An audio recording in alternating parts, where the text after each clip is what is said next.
Right now, the stock market is absolutely on fire, and pretty much all of that heat is coming from one place: artificial intelligence.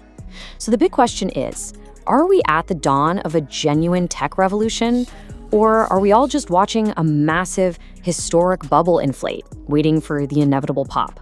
Let's cut through the hype and figure it out. So here's our game plan. First, we're going to size up this new AI gold rush. Then, we'll see if we can hear any echoes of the infamous dot-com crash. After that, we have to ask the big one: is this time really different? Then, we're going to do some detective work to find where the real bubble might be hiding. And finally, we'll look at how this all could end, with a quiet hiss or a loud pop. All right, first up, let's get a handle on just how big this thing has gotten. The numbers behind this AI frenzy are, frankly, staggering, and they show a market that is getting dangerously concentrated around just a few giant companies. So this is it, right? The central question. Is this a real, sustainable boom built on world-changing technology, or is it just a classic speculative bubble, fueled by nothing more than hype and a fear of missing out? Let's look at the evidence. Just look at this number, 75%. Since late 2022, a mind-boggling 75% of the S&P 500's entire growth has come from just 7 companies. We're talking the big names: Nvidia, Microsoft, Google. Think about that. The financial health of the entire stock market is essentially riding on the shoulders of a tiny handful of AI giants. Okay, so what's the case for this whole thing being a massive bubble? Well, when you start looking back at the dot-com crash of 2000, the parallels are getting a little too close for comfort. First off, let's be clear on what a stock bubble actually is. It's more than just prices going up fast. A real bubble happens when stock prices get completely unchained from reality, from a company's actual performance. They're driven purely by hype and speculation, not old-fashioned things like profits and cash flow. And this is where it gets kind of spooky. The similarities are uncanny.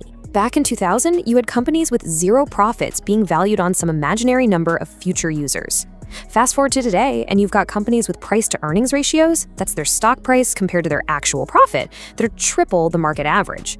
You see private AI startups with barely any revenue getting these insane multi-billion-dollar valuations.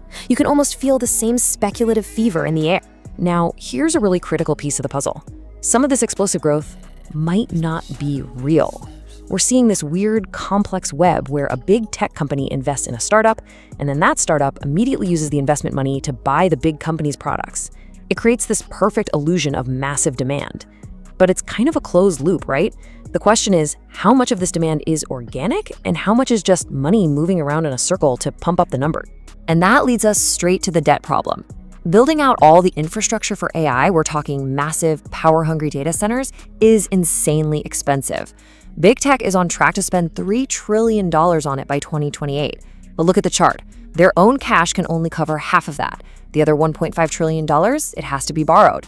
And that creates a huge amount of risk if this AI boom ever starts to slow down. Okay, so that's the scary part, but what if this isn't a bubble? There is a very, very compelling argument that this time really is different, that we're actually at the very beginning of a brand new economic era. And here is the absolute core of that argument. The dot-com bubble was built on companies that had cool ideas, but often no actual products and definitely no profits. Today's AI leaders are the complete opposite. They have real products, they're seeing explosive real demand from the biggest companies on the planet, and they are generating staggering, almost unbelievable amounts of cash. This isn't a market built on hope, it's being built on cold, hard cash flow. This is why this matters so much. AI isn't just another cool app or a trend that's going to fade. It's becoming the new electricity. It's the fundamental infrastructure for our entire digital world, just like the internet or the smartphone. And the companies that win the race to control this new infrastructure could easily be the dominant economic players for decades to come. So we have these two really strong arguments, one for boom and one for bust. So what's really going on? Well, maybe the problem is that we're looking at the AI market as if it's all one thing. The reality is, it's more like a tale of two different markets. The bubble might not be everywhere. It might just be concentrated in a few specific spots. The best way to think about this is like an old-timey gold rush. The folks who consistently got rich weren't the prospectors panning for gold. It was the people selling the picks and shovels. In today's AI gold rush, the picks and shovels are the hardware, the chips from companies like Nvidia. The real risk, the real bubbly area, is way up at the top of the chain, in the application layer. That's where you have thousands of software startups all competing, and let's be honest, where most of them are going to fail. And here you can see these two different worlds side by side.